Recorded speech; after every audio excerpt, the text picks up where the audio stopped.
This is Kenneth Turan of the Los Angeles Times, and this is my DVD pick of the week.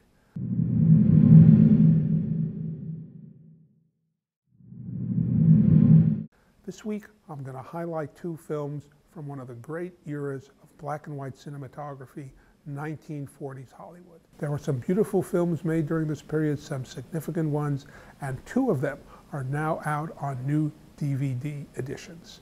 The first one from 1942 is The Magnificent Ambersons. This is Orson Welles' follow-up to Citizen Kane, the film he made next. It was very famously taken away from him, butchered by the studio. The original film does not exist, but this is the best we can do, and because this is a Criterion disc, there are all kinds of extras, all kinds of speculation on what might have been. A really fascinating film in a really beautiful collection.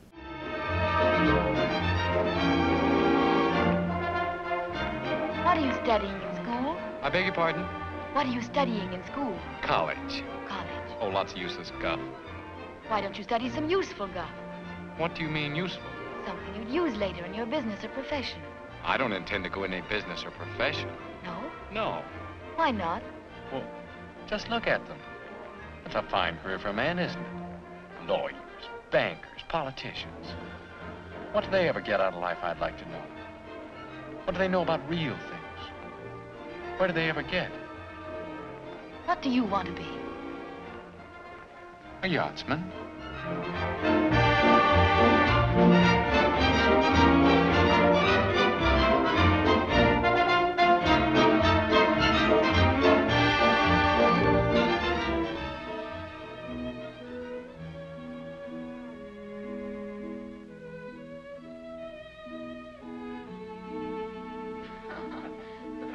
Good are they? They always break down. They do not always break down. Oh, of course they do. Horseless carriages. Automobiles. Hmm? People aren't going to spend their lives lying on their backs in the road letting grease drip in their faces. No, I think your father better forget about him. Papa would be so grateful if he could have your advice. Don't know that I've done anything to be insulted for. You know, I don't mind you being such a lofty person at all. I think it's ever so interesting. But Papa's a great man. Is he? Well, let us hope so. I hope so, I'm sure.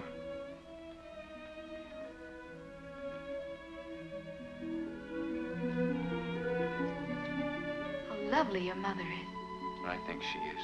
She's the gracefullest woman. She dances like a girl of 16. Most girls of 16 are pretty bad dancers. Anyhow, I wouldn't dance with one of them unless I had to. The snow's fine for sleighing. I'll be by for you in the cutter, 10 minutes after 2. Tomorrow? Thank you, Isabel. I can't possibly go. Bravo! Bravissimo! Papa. Lucy, I'll get your thing. If you don't, I'm going to sit in the cutter at your front gate, and if you try to go out with anybody else, he has to whip me before he gets to you. Hey, you two, I think you ought to take this in case you break down in that horseless carriage. You better Uncle take Jack. this off, Lucy. What is Good night, Isabel. The other film from 1946, it's a spy thriller. It stars Ingrid Bergman and Cary as Americans who kind of have to go above and beyond what they do in their ordinary lives in order to help save the world from the Nazi menace. It's a fascinating film, again, beautifully shot, again in a Criterion Collection edition. This is as good as it gets, and both of these films are things you'll really want to own.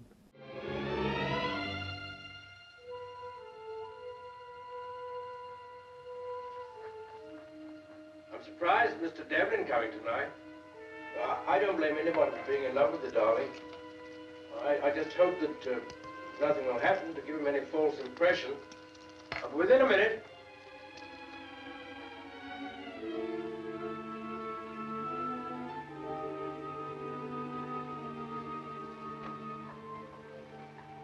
Darling. It's not that I don't trust you. But when you're in love at my age, every man who looks at a woman is a menace. Will you forgive me for even talking about it? I'm very contrite.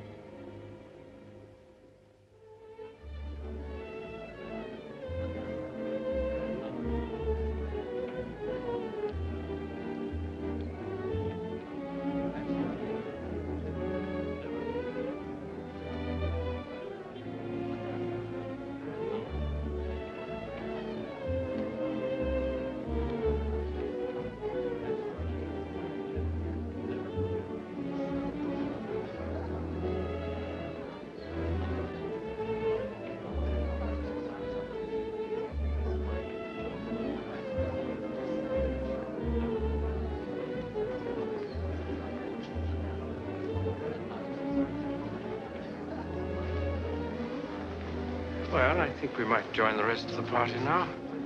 I think all our guests are here.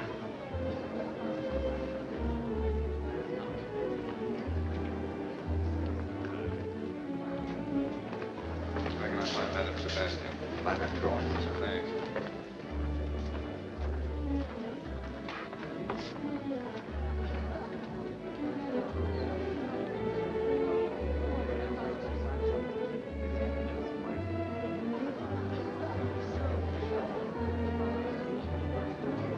Hello there. Good evening.